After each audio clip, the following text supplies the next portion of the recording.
Spendthrift Farm introduces new for 2019, the Safe Bet Program. Breed to a fourth-year stallion and watch his first crop of two-year-olds have measurable success on the track in 2019, or you won't owe the stud fee when your foal is born. Visit spendthriftfarm.com/safebet to learn more. Spendthrift, the breeder's farm.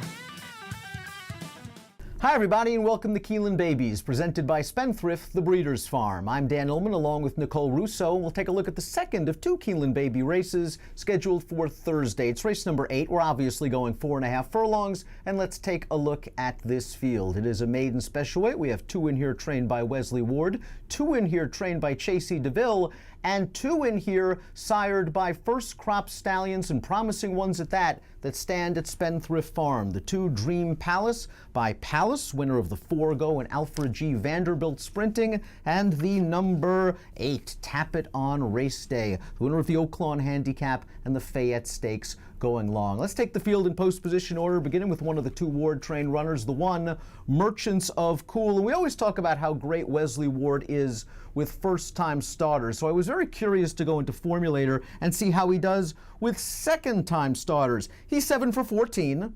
12 of 14 on the board, $4 return on investment over the past 2 years with second out 2-year-olds in maiden special weight dirt sprints. So they don't lose any of their precocity in their second lifetime start. Merchants of Cool, though, seem to be a little bit cool on the tote board, Nicole, considering the connections, considering the pedigree.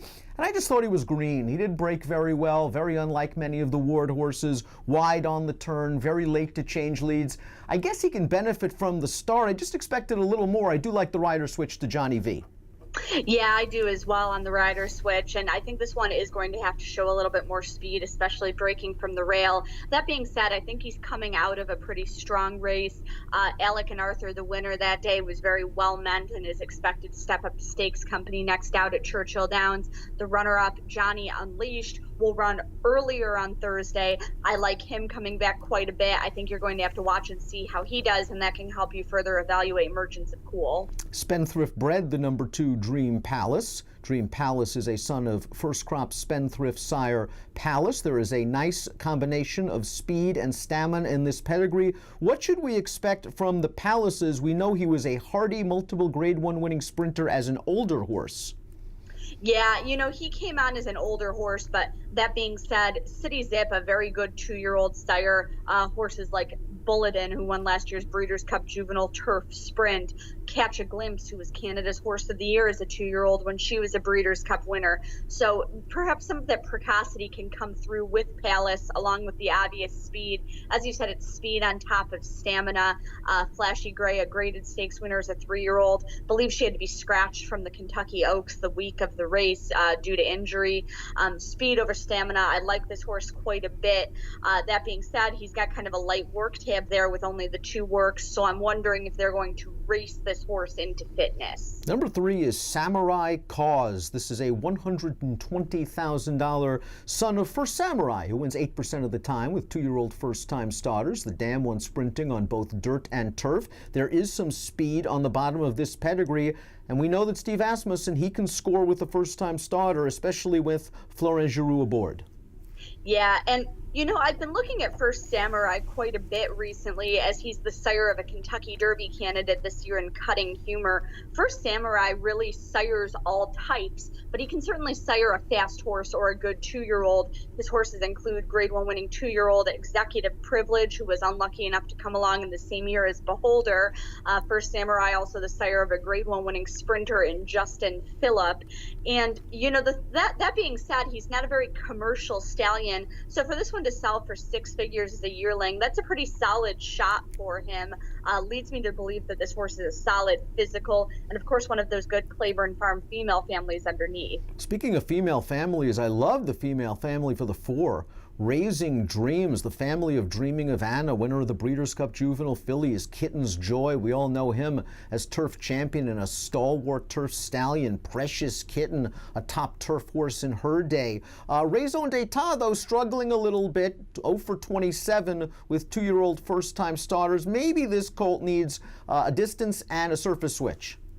I think definitely the distance, regardless of surface, Raison de Top by AP Indy out of the Great Mare Sightseek, as you would expect. He's better going a route of ground, so are his progeny. And most of the horses in that outstanding female family, with the exception of Dreaming of Anna, did come on as 3-year-olds or as older horses.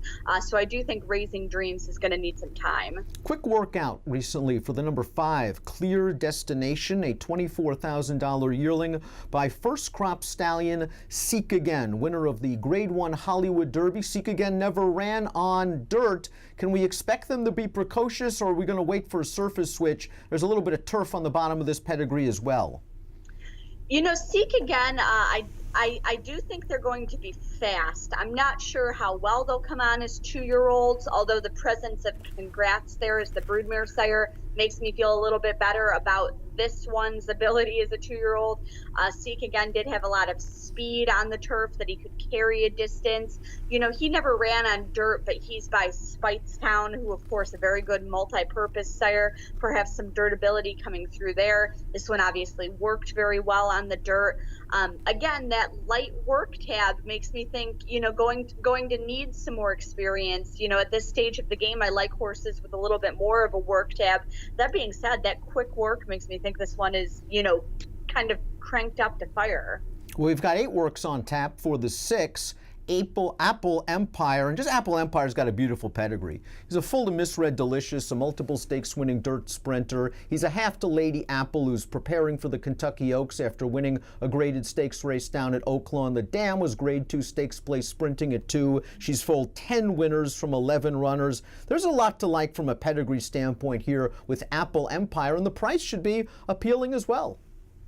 Yeah, it's a beautiful, beautiful pedigree, but just as we said about Lady Apple at this point last year, we said, it really strikes me as the sort of horse who's going to need some time to develop and some more distance.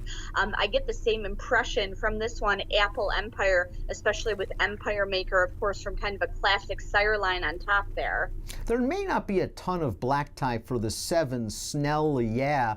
But I think this horse has a little bit of precocity in his pedigree. Grade R acceptable with 2-year-old first-time starters. The dam was a stakes place dirt sprinter. I've seen some of the Bellamy Road mares throw some nice debut runners, and I wonder if he's going to be an interesting broodmare sire to watch down the road. Now, Snell, yeah, doesn't show a published workout in 19 days, and that bothers me a little bit. Makes me think he may need a race, but one to watch maybe down the road at a price. I think so as well. I believe Snellia was entered last week and scratched. I'm wondering if, based on that work tab, if they had him cranked up for that race and then just chose to gallop him into this spot for whatever reason. Makes me think that he's going to need a little bit of time. That being said, I think Bellamy Road, a very interesting sire, and you make a good point about him as a broodmare sire. He's been very good with his 2-year-olds. Spendthrift represented by the 8, Tap It on Race Day. And while Race Day is far from the biggest name of the first crop stallions this year, he was a very talented racehorse, and I wonder if he's flying a little bit under the radar. A nice-looking son of Tap It, winner of the Oaklawn Handicap, winner of the Fayette Stakes. Perhaps the race days want to go a little bit longer, but I thought he was able to carry his speed a distance of ground. I'm curious to see what we get from the race days this year, but I was a big fan of his as a racehorse. I think the race days are flying under the radar, and that's no indictment on him at all as a stallion. This freshman class is just so deep that you have, multiple graded stakes winners and even grade 1 winners that are flying very far under the radar. That's just the nature of this class. It's a very good class.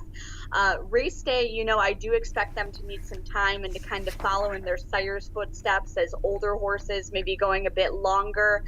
That being said, Tap It, he's a very good 2-year-old sire in his own right with champions like Stardom Bound and Hanson. So perhaps some of that will come through his sons a little bit. What concerns me with this one is, again, the light work tab, the nature of the barn makes me think this one is going to need a race or two to really round into form. And again, it looks like that last workout, perhaps in company, it does match up with Thirsty American Gal, who Chasey DeVille has entered on Wednesday. You can keep an eye on that horse before making your final determination on Tap It on race day. Wesley Ward Firster, the 9, Let's Stay Positive first starter by Belmont Stakes and Met Mile winner Palace Malice. This is one of those big name first crop stallions. What are we going to expect? Because Palace Malice could win it too. Sprinting, he could win the Belmont Stakes at 1.5 miles. He could cut back and win the Met Mile as an older horse. Are we going to get precocity? Are we going to get stamina? Or is it basically up to the female family?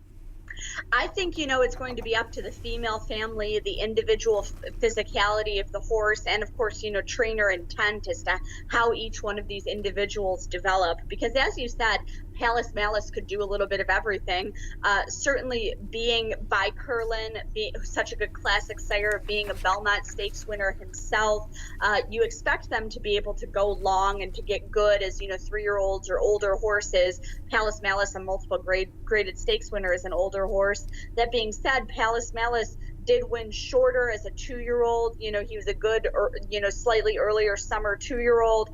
He was brilliant enough to win the Met Mile over Golden Sense at 4. So certainly there's, some speed there for people who want to use it. And you talk about the female family, both the dam and the second dam, 2-year-old winners that ended up being stakes place dirt sprinters. You talk about trainer intent. It's a Ward first-time starter, 15 for 25 over the past 2 years with Keeneland debuting babies. The 10 is free indeed, $5,000 son of midshipman. A little bit of a late foal here. This Louisiana bred was foaled in May. I do like the speed in this pedigree. The dam won a couple of sprints. The second dam was a stakes-winning dirt sprinter who won a few races as a 2-year-old. But as a late foal with a light work tab against a tough field, I'm going to take a wait-and-see approach. That's my impression as well. I do think that this colt is going to need a race or two. Is a lot of speed in the female family, and by midshipman, a 2-year-old champion. This one might very well be kind of a later spring sort of horse that could get a win or two at a price, but I think, first out, this is a tough group. Lots of different ways to go in the second of 2 Keeneland baby races on Thursday. You've got the Ward second-time starter, Merchants of Cool. You've got the Ward first-time starter. You've got the beautifully bred Apple Empire. You've got the 2 colts by first crop sires at Spendthrift. Where are you going to go in here? You know what? I do think that Let's Stay Positive for Wesley Ward and Tyler Gaffleone, who are both chasing meet titles at Keeneland, both among the leaders in their respective categories. I think Let's Stay Positive is very well meant. Looks like a lot of speed on both top and bottom, kind of hearkening into that speed that Palace Malice might be able to provide. I do think there's a lot of horses in here you're going to circle, you're going to watch next out, you're going to be hearing from in stakes later on. I mean, Apple Empire really strikes me as a stakes caliber horse, but I do think that one's going to need some time and distance, as the older half sibling did. Let's Stay Positive. I'm with you. That's going to be my top selection in the second of 2 Keeneland baby races on Thursday for all the reasons that you mentioned. I'd like to see Palace Malice get off to a hot start as a freshman sire. He was a really cool racehorse. And if you're looking for some long shots underneath, maybe the 6 Apple Empire, of course, with that pedigree, and 7 Snell, has some speed in the pedigree. I just wonder if he's going to be really cranked up and ready to go first time out. But we both like Let's Stay Positive in race number 8 at Keeneland on Thursday. It's Keeneland Babies, presented by Spendthrift, the Breeders' Farm.